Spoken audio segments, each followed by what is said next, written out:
we kind of had like a little formula for the episodes, and I remember you had said you kind of want to mix it up.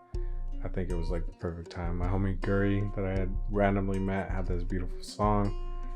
We have these overhead shots of Rocky Hill, and it's kind of like leading up into this final episode because there's a lot of like bromance going on, but these people are really important in my life. And then with Ernesto, that's my brother right there, and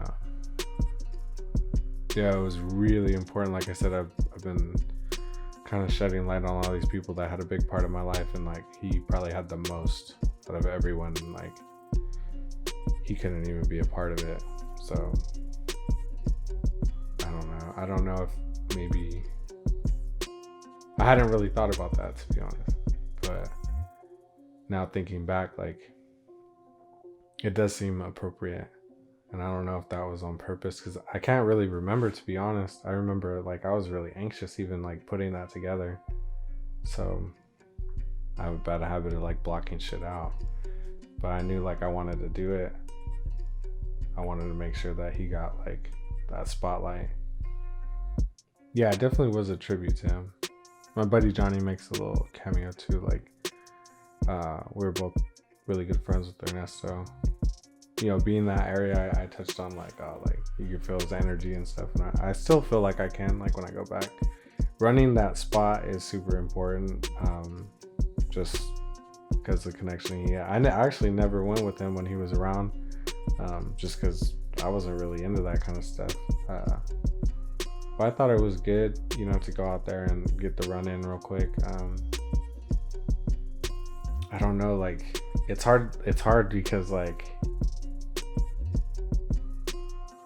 I don't remember having like a clear vision, but I had an idea, and like Poe, Chad like put it together because I don't know, I feel like I was just so stressed out doing that thing that I was like, I really I don't have very many memories that are like cemented in of like decision making, other than I knew I wanted to walk along the creek and like touch on and like get these things off my chest. So I think the talking was therapeutic. I think the whole thing was therapeutic, because the whole time that I went through everything, I was helping everyone. I never really got he was always the person that helped me out. So in a way, like you with the camera was like kind of taking that role at that time. I don't really have anybody, like I did, like people were there, but I just wasn't accepting it. And this was my way to like kind of get a lot of shit off my chest and be like, hey, I'm still out here, I'm still out doing this. So maybe it wasn't like representative, like I'm running with him. It was just like, hey, I still remember you.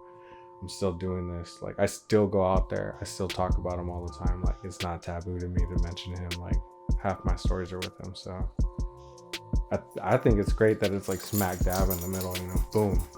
Like once you're getting into it, it's like bam right there. So I guess there's like 3 things that come with that. Like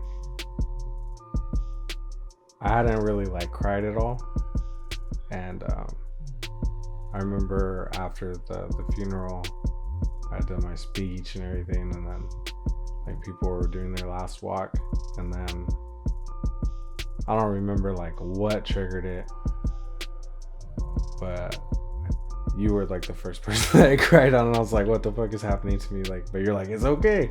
And then it's like I fucking didn't have anything, and then yeah, like it was like that moment too, like when we're on the creek, and I was like very honest, and I didn't have anybody to like show for or like have to protect, or like I didn't have to provide for anybody. Like it was just like I was just there.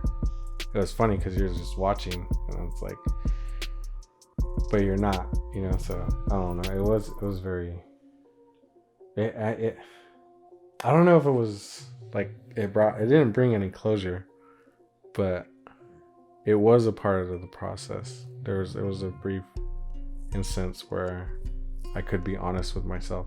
I never really said any of that stuff out loud. Like I never really got to say any of those things, and then like it's weird that I chose to do that in front of the camera. I don't know. Because it's like I got to tell everybody all at once, I guess. You say it didn't bring you into closure. Like, can you elaborate on that? Like, what were you hoping to feel? Like, what does closure look like to you? I don't think I'll get closure. Or like I get it, you know, he's gone, or his memory's still here, his vessel's gone, but you know his spirit's still alive. But you know there was a lot of things happening there, and I think it was just my way to get some of the stuff that was building up off my chest. So I felt good about it, and it was something that I could show his family that I cared still, and like we were all kind of going through different stuff. But you know, every year it just gets worse. It's not like it gets any better. Like I understand, but you know, it's like, dang, you know, you missed the homie just because we were so close. You know, there's a lot of things that I'm gonna have to experience without him. And selfishly, I'm just like, man, I wish he was here. You know, but you know, it's okay. It's all good. He's still here in a different sense. You know, his memory lives through me. So, and through his family and all our friends.